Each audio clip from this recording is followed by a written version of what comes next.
పశ్చిమ గోదావరి జిల్లా పెంటపాడు మండలం కస్పా పెంటపాడు గ్రామంలో వేయించేసినటువంటి శ్రీ గోపాలస్వామి మరియు ఆంజనేయ స్వామి దేవస్థానం నుండి జరిగే శ్రీరామనవమి ఉత్సవాలు అత్యంత వైభవంగా అంగరంగ వైభవంగా శ్రీ బైరాగ మఠంలో జరుగుతున్నాయండి.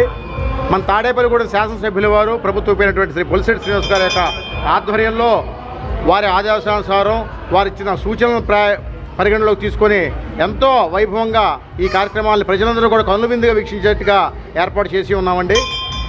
ఇందాకే మన స్థానిక శాసనసభ్యుల వారు వచ్చి పట్టు వస్త్రాలు, ముత్యాల తలంబ్రాలు, అమ్మవారికి సీతమ్మవారికి చీర అన్నీ కూడా ఇచ్చి ఆ స్వామివారి యొక్క ఆశీర్వచనాలు పొంది ఉన్నారు.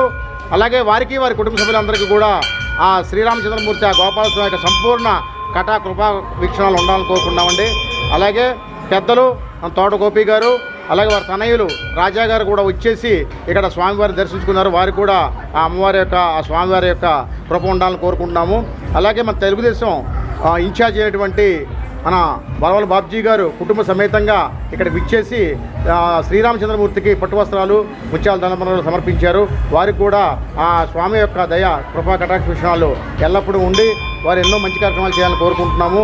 అలాగే వైఎస్ఆర్ ఇన్ఛార్జ్ అయినటువంటి శ్రీ వడ్డీ రఘురామ్ గారు కూడా ఈ యొక్క శ్రీరామనవమి ఉత్సవాలకు విచ్చేసి వారు కూడా స్వామివారిని దర్శించుకొని స్వామివారి యొక్క తీర్థప్రసాదం స్వీకరించారు. వారికి కూడా ఆ స్వామి యొక్క కృప ఉండాలని కోరుకున్నామండి. ఇంకా అనేక మంది గ్రామ పెద్దలు, నాయకులు, గ్రామ నాయకులు, ఇన్ఛార్జీలు అందరూ కూడా విచ్చేసి ఈ యొక్క కార్యక్రమాన్ని విజయవంతం చేసినందుకు ప్రత్యేకంగా ధన్యవాదాలు తెలియజేసుకున్నాము. అలాగే మా దేవాదాయ ధర్మాల శాఖ అసిస్టెంట్ కమిషనర్ గారు కూడా విచ్చేసి స్వామివారిని దర్శించుకున్నారండి. వారికి కూడా నా కృతజ్ఞతలు తెలియజేసుకున్నాను. ఇక్కడ అన్న సంతర్పణ కార్యక్రమం కూడా ఎట్ ఏ టైం జరుగుతుంది. దాంట్లో కూడా ప్రజలందరూ కూడా పెద్ద ఎత్తున పాల్గొన్నారు. సుమారు 10-15 మంది దాకా భక్తులు వచ్చి స్వామివారి యొక్క అన్నప్రసాదం స్వీకరించి ధరిస్తారని కోరుకున్నామండి. అలాగే రేపు సాయంత్రం 4 గంటల నుంచి దివ్య రథోత్సవ కార్యక్రమం శోభాయాత్ర స్వామివారిది జరుగుతుంది.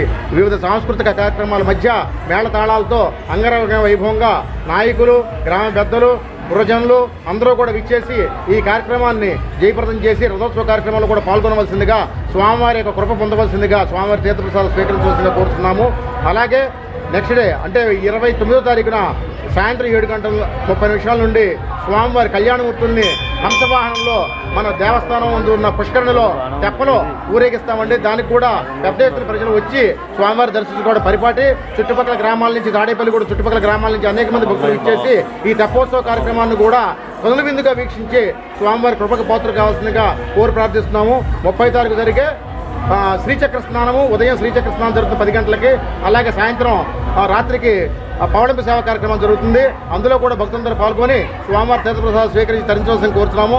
అక్కడితో మన బైరాగ మఠం కస్పా పెంటపాడు గ్రామంలో విరాజిల్లుతున్న దివ్యక్షేత్రం, 108 శాలిగ్రామాలు గల దివ్యక్షేత్రం అయిన బైరాగ మఠంలో ఈ యొక్క మన శ్రీరామనవమి ఉత్సవాలు ముగుస్తాయి 30వ తారీఖుతో. కానీ యాన్మంది భక్తులు కూడా ఈ కార్యక్రమాలన్నింటికి కూడా విచ్చేసి మీ యొక్క తోడ్పాటును జయప్రదం చేయవలసిందిగా కోరి ప్రార్థిస్తున్నాము. జై శ్రీరామ్, జై జై